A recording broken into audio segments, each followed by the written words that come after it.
Hola amigos de República, hola amigos de ABC República, una vez más tenemos estas sesiones de entrevistas que lo que buscan es acercarnos a los autores y en esta ocasión en el marco de Filwa 2017. Nuestro invitado es Juan Pablo Escobar, autor del libro Pablo Escobar Infraganti, uno de los motivos por los cuales él se encuentra aquí en Guatemala. Gracias por venir, Juan Pablo. Al contrario, gracias a ti por tu tiempo. Cuando nosotros anunciamos que íbamos a tener esta entrevista, lo primero que obtuvimos fue que el libro es una apología al delito. Sin embargo, desde la primera página se sabe que no es esto, el libro no pretende ensalzar ningún tipo de cultura. Pero me gustaría que me dijeras en tus palabras, ¿qué es el libro? ¿Qué se encuentra dentro del libro? Bueno, este nuevo libro sobre mi padre, que es el segundo que escribo, revela digamos, las conexiones de la corrupción internacional que tenía mi padre y que le permitieron ser tan exitoso en esa empresa criminal que se llamó el Cartel de Medellín. Mi padre no habría sido quien fue si no hubiese contado con el apoyo y la ayuda de por lo menos dos agencias estadounidenses, la CIA y la DEA, hechos que revelo detalladamente en los capítulos que este libro contiene.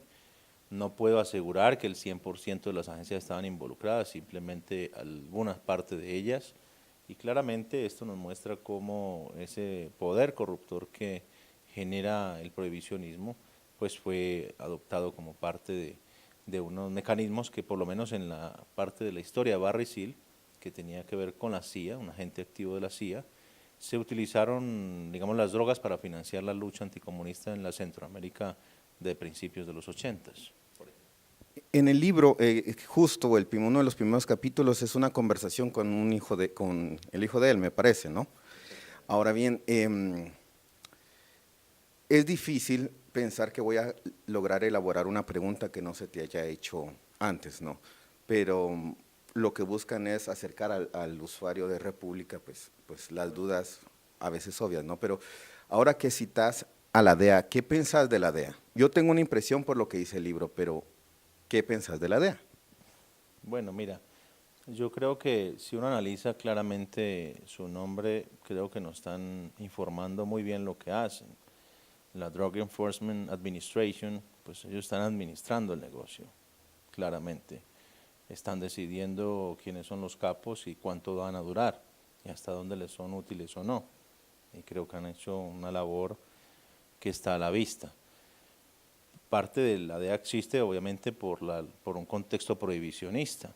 Ellos están haciendo su trabajo y tienen que decidir quién es el capo de turno y hasta dónde lo dejan crecer, porque el negocio del narcotráfico va a seguir existiendo por más que la DEA y todo el mundo se oponga.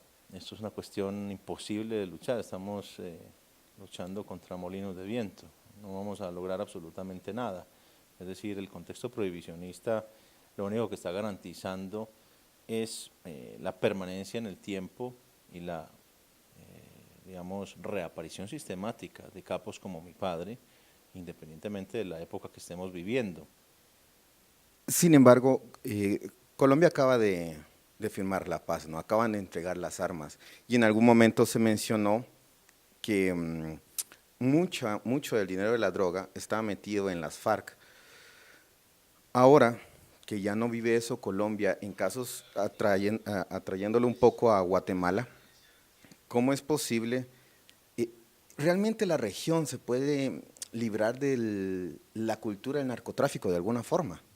Si se le declara la paz a las drogas, sí. Si seguimos con esta idea de que hay que matar a todos los narcos o meter a la cárcel a los consumidores, por supuesto que no. Estaremos viviendo historias cada vez incluso peores que las que yo revelo sobre mi padre. En la medida en que los estados latinoamericanos, a excepción de Uruguay, debo decir, y de Colombia, que está en una campaña por la legalización, digamos, de la marihuana, que se ha legalizado para fines medicinales, y se está hablando de la posibilidad de incluir en esa lista a la cocaína y demás. Siento que en la medida en que los países entiendan que los esfuerzos prohibicionistas solo conducen a su autodestrucción, pues ahí se revisarán esas políticas. La pregunta es, ¿en manos de quién queremos dejar el dinero que genera las drogas? Porque drogas se van a seguir consumiendo, nos guste o no. El caso de Colorado en los Estados Unidos, que fue un estado que incluso legalizó el uso de la marihuana con fines recreativos, creo que es elocuente. Ellos, gracias a esas políticas, juntaron más de $1 billón que hoy están en manos de ese gobierno que permitirían hacer inversiones en el campo de la prevención, de la cultura y de la educación para evitar que los jóvenes y todos los adultos consuman las drogas. La pregunta es en manos de quién queremos ese $1 billón, en manos del Estado y de los políticos, que no es que sean muy buena cosa, pero por lo menos los podemos auditar, a los carteles no los podemos auditar. Entonces, las drogas son peores, son más dañinas gracias al prohibicionismo. Cuando la gente cree que está comprando cocaína no hay nada que se lo pueda garantizar, es muy probablemente que esté comprando otro veneno que incluso hasta tenga contenidos de vidrio molido como se ha encontrado en muchas dosis, que nunca superan el 30% de pureza. Y eso no quiere decir que la cocaína sea buena, si se regulariza en el futuro, quiere decir que va a hacer un daño muchísimo menor en la salud del consumidor que el que está causando hoy. Las drogas causan muchos daños y muchas víctimas, pero el prohibicionismo causa muchas más. En el libro también se intuye en un momento que es pedir disculpas, pero al final, ¿no será que estás pidiendo disculpas por cosas que no realizaste? Es que lo que estoy haciendo es asumir la responsabilidad moral por los crímenes de mi padre. Yo no cometí delitos, pero sí el amor que siento por mi padre nunca me quitó el conocimiento de reconocer los crímenes en los que él estuvo involucrado, y al asumir esa responsabilidad moral, por supuesto que cada vez que tengo la oportunidad y que tengo una víctima enfrente, no desperdicio esa oportunidad para pedirle perdón por la violencia que sufrió. Y esto es un intento de reparar a aquellas personas y víctimas que sufrieron una enorme violencia a manos de mi padre y de su organización. Seguramente ya lo han preguntado, ¿no? Pero en el pasado se menciona, incluso en el libro lo decís, que en su momento amenazaste con a la gente que mató a tu papá, ¿no? Pero, y ahora, si pudieras hablarle a ese muchacho en el instante que hace este tipo de declaración, ¿qué es lo que le dirías? Mira, yo creo que las cosas como sucedieron tenían ese orden. Yo tuve que amenazar al país para darme cuenta que esos 5 segundos de amenaza se convertirían en 22 años de exilio que llevo hasta hoy. Y claramente también han sido 22 años que me han permitido reflexionar y cambiar mi actitud frente a la vida, y me han permitido reinventarme como persona. Al final termino incluso hasta agradeciéndole a mis enemigos por haberme dejado con los bolsillos vacíos, pero con la posibilidad de reinventarme como ser humano. Con lo cual yo prefiero no cambiar el pasado, lo que sí podemos cambiar es el presente y el futuro con nuestra actitud y nuestras acciones. Pero no hay un sabor agridulce al ver tantas producciones que hay sobre la narcocultura, ¿no? Estas grandes apologías, en entrevistas anteriores han mencionado que se están construyendo héroes subterráneos de figuras como tu padre. Esto no es arar en el desierto, al ver que al final, por más que lleves el mensaje de otro tipo de vida, esto va a continuar ensalzando ese tipo de figuras. Bueno, yo tengo fe que se puede arar en el desierto, los israelitas lo lograron, ¿por qué no podríamos hacer nosotros algo similar en este campo, ¿no? De buscar generar conciencia? Tristemente, la responsabilidad de Netflix y de Caracol Televisión en esto es que han transformado los sueños de la juventud, que antes era ser deportistas exitosos o estrellas de cine o de la música, ahora quieren ser todos narcos. Y esta es una responsabilidad que le cabe exclusivamente a ellos. Yo me dedico justamente a todo lo contrario, la desmitificación y no glorificación de la actividad criminal de mi padre. Sé que vendería el triple de libros si mis libros fueran una oda a la figura de él como criminal. Hablemos de Popeye. Él tiene un canal de YouTube, tiene miles de seguidores y como ex colaborador de tu padre tendría acceso a información que vos no. Y solo por el hecho de ser mucho mayor, ¿no? Pero cuando empezás a sacar estos libros, él hace muchas acusaciones en tu contra, muchos comentarios peyorativos, pero hay algo que me llama la atención cuando uno te acusa de perjurio y el segundo, que al final dice que tu familia, tu mamá, tu hermana y vos no estarían vivos si no es por él. ¿Qué opinión tienes al respecto? ¿Qué opinión tienes tú del video donde él se retracta de todo? Pues en ese contexto también podríamos decir que sacamos una respuesta de contexto en donde creo que mencionas que tu papá trabajaba para la CIA y que se suicidó. Entonces hay demasiada información de demasiadas figuras, entonces uno se pregunta, ¿qué es un llevatrae de la verdad? Mira, en realidad yo creo que primero soy muy respetuoso de, y le agradezco a Popeye por haber cuidado a mi padre en los momentos más difíciles de su vida, pero debo decir también que sobre la historia de mi padre se pueden decir muchas cosas. Y te voy a poner un ejemplo concreto. Hay un policía que escribió un libro que se llama Así maté a Pablo Escobar. Y hay otro policía que tiene un mayor rango que él que dice, usted no lo hizo. Entonces nadie se ha puesto de acuerdo ni siquiera en cómo murió Pablo Escobar, ni siquiera la Policía Nacional de Colombia. Imagínate el resto. Hay una gran cantidad de intereses políticos en torno a cómo fue el final de mi padre. Hay otro libro que dice Así matamos al patrón, escrito por Diego Fernando Morillo Bejarano, alias Don Berna, que asegura que fue su hermano quien lo mató.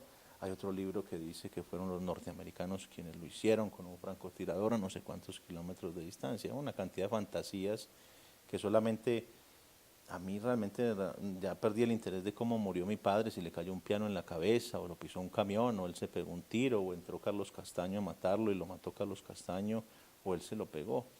Realmente hay hechos innegables que son las grabaciones telefónicas donde ves a un Pablo Escobar que nunca había utilizado el teléfono porque sabía que fácilmente sería rastreado y el 2 de diciembre lo utiliza 10 veces y se queda más tiempo del que él mismo me enseñaba que yo no me podía quedar en la línea telefónica.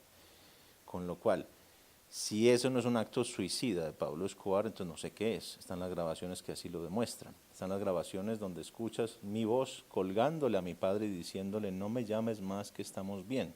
Yo estaba protegiendo a mi padre, yo estaba consciente de que él estaba cometiendo un error. Y evidentemente lo siguió cometiendo a conciencia porque ese mismo momento después de que le colgué 3 o 4 veces sus llamados no paró de llamar. Es decir, estaba diciendo aquí estoy, necesito que me encuentren para que liberen a mi familia que es rehén del Estado. Sobre los intereses políticos, en el libro mencionas al menos 2 veces que el libro no tiene agenda, ¿no? Sin embargo, se te propuso tener un libro con agenda al final de cuentas, ¿no? Siempre se me ha propuesto libros con agenda y no tengo visa porque no he accedido a esas agendas. Al fin, entonces sí no es una teoría de conspiración en el que se te acerquen a figuras como, como la tuya, ¿no? Donde te ofrezcan un beneficio a cambio de pues, escribir un libro que pareciera ser innecesario. Absolutamente. Si yo contara las mentiras que me han pedido los norteamericanos que cuente y que invente sobre mi padre, esta entrevista estaríamos haciéndola en Miami. Ahora, Como si en- fuera narco. sobre lo que mencionas, ¿no? La gente pareciera ser que se aprovechó de tu padre, la Iglesia Católica también. Muchas figuras políticas, hay videos donde salen figuras de la Iglesia Católica agradeciendo fincas que fueron otorgadas por tu padre. Muere y al final pareciera ser que es el chivo expiatorio, nadie hizo nada, nadie recibió nada, ¿no es una actitud un poco hipócrita de Colombia? Mira,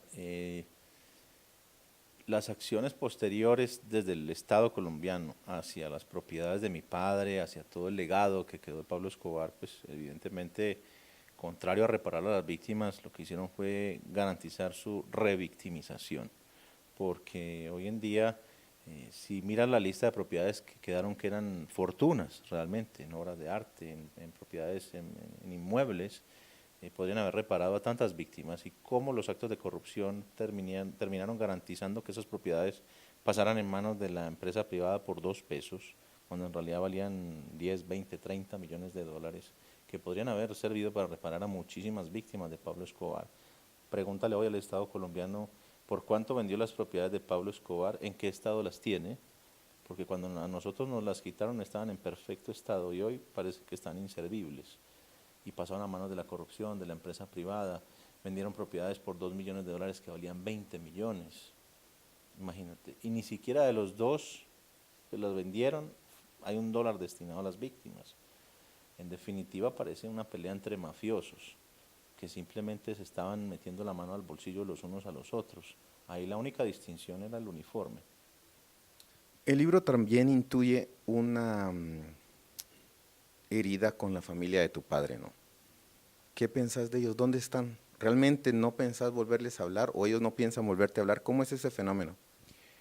Mira, me toca perdonarlos todos los días porque todos los días me hacen daño, ¿De qué forma? de la forma posible. El mismo Popeye relata en su video cómo también él fue presionado por mis propios familiares para salir a decir mentiras en mi contra y de mi familia.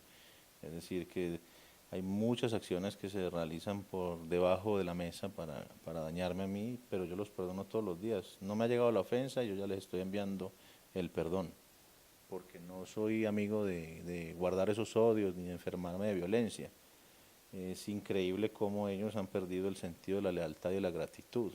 Si hoy se visten y se toman un café desde cuenta de mi padre y de todo lo que nos robaron a nosotros y de todo lo que colaboraron con los criminales que se unieron para matar a mi padre, y sin embargo pues no tienen ningún respeto por su figura, pero sin embargo le venden al mundo la idea de que fueron amorosos con mi padre y fueron leales a él y cobran por la foto y cobran por el abrazo y cobran por el saludo de manos a los turistas que van y los visitan. Entonces es como una gran contradicción, o lo aman o lo odian, pero esto a mí no me lo contaron ni lo vi por televisión. Yo asistí a una reunión en el cartel de Cali donde me iban a matar y ahí estaba mi abuelita y mis tíos, pero no me estaban acompañando a mí ni iban a ir a mi velorio, estaban era viendo con qué se iban a quedar de lo que después de que me mataran. En un escenario así de complejo, sería muy difícil extrañar a Colombia, extrañar a Medellín. ¿Extrañas? Sí, yo siempre voy a tener un gran amor por mi tierra, los colombianos estamos enamorados de nuestro país, a pesar de la violencia que hemos vivido, a pesar de las historias tristes que nos unen a muchos, siempre Colombia tiene esa magia que te invita a volver a pesar del peligro, a pesar de la violencia, que ha ido cambiando y que ha ido mejorando en muchos aspectos.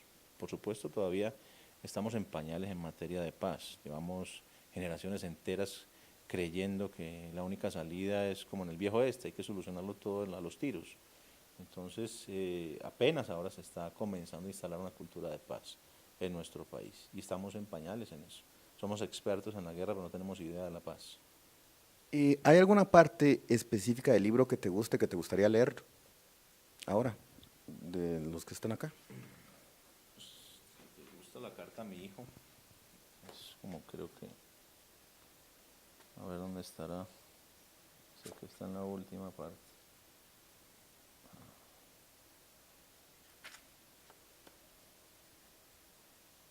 Aquí está. Juan Emilio, querido hijo de mi alma, tienes en tus manos la verdadera historia de tu abuelo Pablo. Esta es la única historia. No te dejes confundir por las otras versiones que están todas amañadas. He aquí en estas páginas, no solo una, sino miles de historias y de experiencias de vida que espero y te pido jamás repitas, pues ya otros las vivimos y las sufrimos y a Dios le suplico que no te las dé a ti para revivirlas, sino para extraer exclusivamente de ellas un legado positivo, de paz y bien para ti y para toda la humanidad.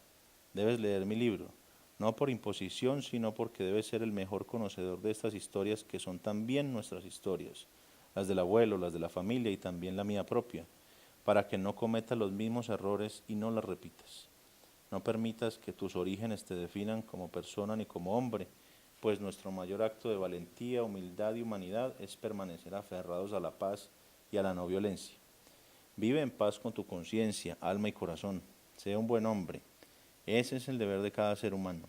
No emprendas ninguna industria de la maldad o ilicitud. Te sobra talento como para desperdiciarlo así.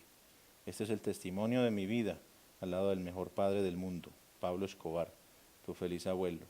Pero también es el testimonio que da una fe elocuente sobre las negativas consecuencias que pueden traerle a un ser humano, a su familia y a su país, las erradas decisiones y elecciones personales. En los diversos caminos que te proponga la vida, aprenderás que a cada paso nos toca elegir entre el yin y el yang. Porque alguna vez mi padre también me dijo que no todo lo que parece pecado ante los ojos de los hombres lo es ante los ojos de Dios. El amor incondicional que siento por tu abuelo tampoco me dejó ciego y sin deseos de reconocerle al mundo lo que él hizo mal y lo que hizo bien. Lamento que te hayas perdido el privilegio de conocer en vida a tu abuelo, porque en la familia fue el hombre más amoroso del mundo. Yo lo viví desde que nací, lo sentí, lo experimenté, lo percibí y le fui leal hasta su muerte, igual que tú debes serlo con nosotros, tus padres y con tus amigos. Si te mantienes leal a ti mismo, nada te faltará. Jamás confíes en los tíos y tías por parte de tu abuelo. pues en sus corazones solo habita maldad. No te dejes timar por su falso amor. Vive lejos de ellos y de su oscuridad, pues vendieron a tu abuelo y a tu abuela Tata y a tu tía Juana, y así lo hicieron con tu mamá y conmigo. Vive la vida con buena fe y optimismo y persevera como decía tu abuelo, y mantén firme el espíritu de lucha, pero por las nobles cosas de la vida. Cuídate mucho en tu viaje por la vida y recuerda que no podemos cambiar el pasado, pero sí el presente y el futuro. Siento un amor indescriptible e inconmensurable por ti, que solo cuando seas padre entenderás. Soy incondicional a ti. Somos y seremos para siempre los más leales amigos. Soy lo que soy por ti y para ti. Tu Padre que te ama infinitamente con todo mi corazón. Te comparto todo lo que sé y lo que vi. Te amo. Bendito seas. En la voz de su autor, Juan Pablo Escobar, muchas gracias por tu tiempo. Una pregunta más, ¿habrá un tercer libro? ¿Hay algo más que contar? Siempre hay historias para contar sobre Pablo Escobar. Muchas gracias. Hasta la próxima.